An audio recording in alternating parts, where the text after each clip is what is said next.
Ձեր կենսագրությունում նշվում էր նաև, որ դուք աշխատել եք Ավրորա մարդասիրական նախաձեռնությանը։ Այո, շատ լավ կլիներ, որ այսօր Ռուբեն Վարդանյանը գտնվեր Հայաստանում ազատության մեջ եւ ոչ թե Բաքվի բանտում անազատության մեջ։ Բոլորիս համար սա ցավ է։ Իսկ հիմա հարցս։ Դրիփի մասով վերջին 1 տարվա ընթացքում եղել են Իրանից հնչող մտահոգություններ։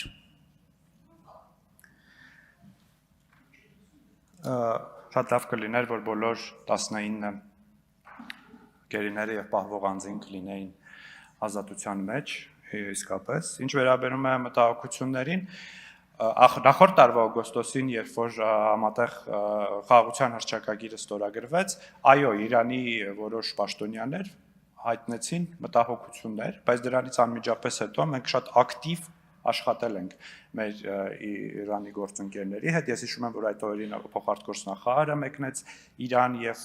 հանդիպումներ ունեցավ, հետո նաեւ երկրների ղեկավարների մակարդակում է քննարկումներ եղել եւ դրանից հետո կարծում եմ այդ մտահոգությունները պետք է համարել փարատված։